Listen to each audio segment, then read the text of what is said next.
तुम्ही कधी मेथीमध्ये चिंच घालून असा पदार्थ बनवलाय का हो? नाही ना? मग एकदा ही रेसिपी बघाच. नक्कीच तुम्हाला खूप वेळा आवडेल. नमस्कार मंडळी, वंदना किचन मराठीमध्ये तुम्हा सर्वांचं खूप खूप स्वागत. आज आपण ना फार जुना पारंपरिक पद्धतीने बनवलेला 3 ते 4 दिवस छान असा टिकणारा खमंग खुसखुशीत पदार्थ बनवतोय. असा पदार्थ या अगोदर तुम्ही कधीही बनवला नसेल किंवा खाल्लाही नसेल. शिवाय घरातील साहित्यात बनवून तयार होणारा आजचा आपला हा पदार्थ अतिशय पौष्टिक आहे बरं का. रेसिपी आवडल्यास एक लाईक आणि एक सबस्क्राईब नक्की करा. चला तर मग वेळ न घालवता लगेचच रेसिपीला सुरुवात करूया. त्यासाठी इथं मी ना अर्धा जुडी मेथी घेतली. मेथी निवडून घेतली आहे. आता निवडत असताना मेथीची मी फक्त पानं घेतलेली आहेत. हे बघा, देठ किंवा काड्या आपल्याला अजिबात घ्यायच्या नाहीयेत. आता ही मेथी मी स्वच्छ धुवून यामधलं सगळं पाणी निथळून काढलेलं आहे. आपण आता काय करूया, ही मेथी ना बारीक चिरून घेऊया.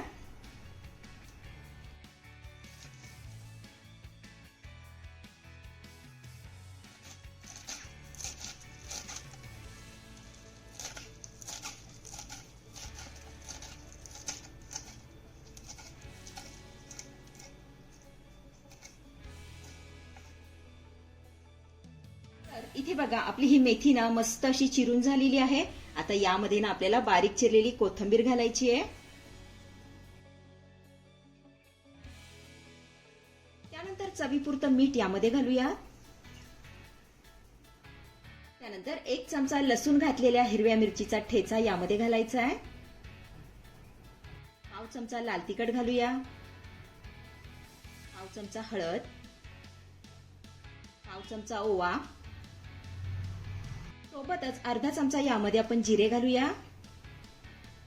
त्यानंतर 2 चिमूट यामध्ये आपण हिंग घालूयात. अर्धा चमचा धनेपूड. 1 चमचा तीळ. त्यानंतर अर्धा चमचा यामध्ये आपल्याला तेल घालायचं आहे. आता ना हे सर्व साहित्य आपल्याला चांगलं एकजीव करून घ्यायचं आहे. त्याला छान असं मिक्स करून घेऊयात.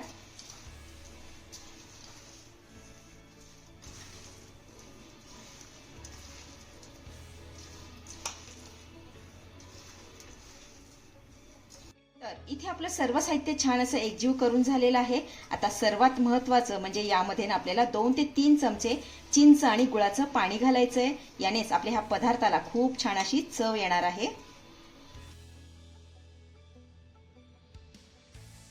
आता काय करायचंय, यामध्ये ना आपल्याला अर्धी वाटी बारीक रवा घालायचा आहे. त्यानंतर अर्धी वाटी गव्हाचं पीठ यामध्ये घालूया. सोबतच अर्धी वाटी बेसन पीठ यामध्ये घालायचंय. आता यामध्ये घातलेलं सर्व साहित्य आपल्याला पुन्हा चांगलं एकजीव करून घ्यायचंय. छान असं मिक्स करून घ्यायचंय.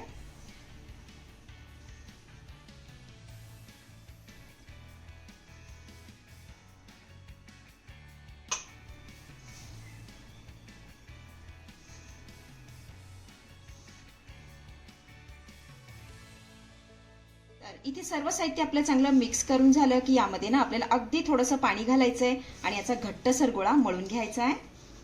तर पाणी आपल्याला अगदी थोडंसंच घालायचंय. छान असं मळून घेऊयात.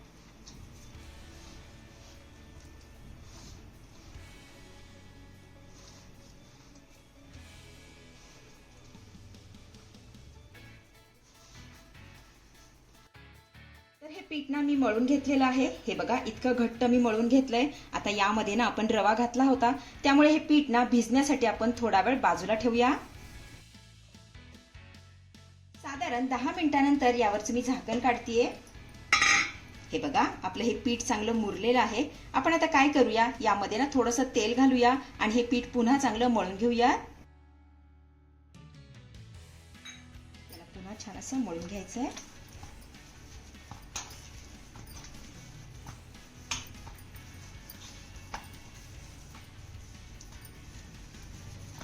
इथे आपलं चांगलं पीठ मळून झालं की काय करायचं, हाताला थोडंसं तेल लावून घ्यायचं आणि यामधला छोटासा उंडा आपल्याला काढून घ्यायचा आहे. छोटासा उंडा काढून घेऊया. हे बघा, हातावर याला छान असं गोल करून घ्यायचं आहे आणि थोडासा लांबका आकार द्यायचा आहे. अशा पद्धतीने हे बघा. तर इथे आपला हा गोळा तयार झालेला आहे. आता अशाच पद्धतीने आपण सगळे गोळे तयार करून घेऊयात. गोळा आपला तयार झाला की लगेच तेल लावलेल्या चाळणीमध्ये याला मी काढून घेतेय. अशाच पद्धतीने आपण सगळे गोळे तयार करून घेऊया.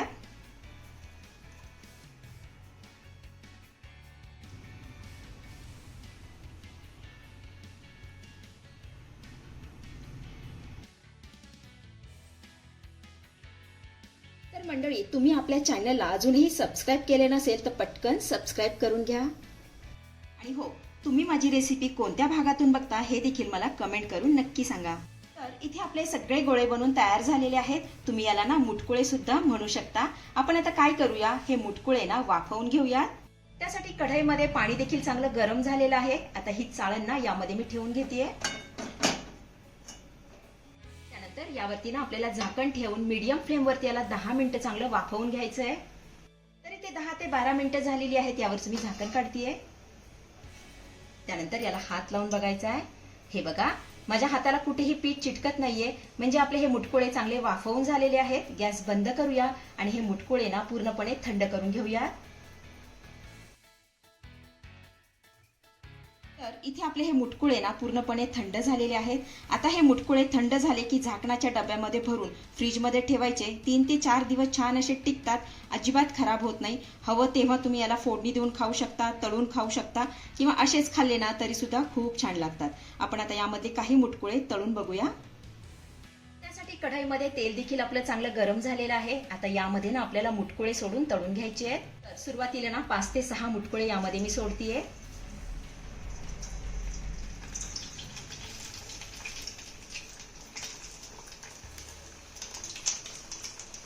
मुटकुळे तळत असताना गॅसची फ्लेम ना आपल्याला मीडियम करायची आहे आणि मीडियम फ्लेम वरती हे मुटकुळे ना चांगले खरपूस आपल्याला तळून घ्यायचे.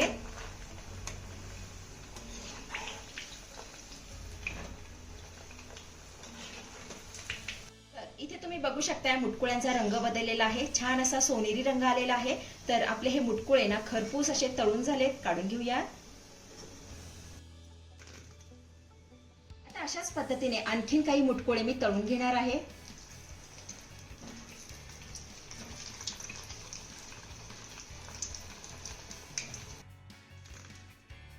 इथे आपले खमंग खरपूस असे मेथीचे मुटकुळे बनवून तयार झालेले आहेत. चवीला एकच नंबर लागतात.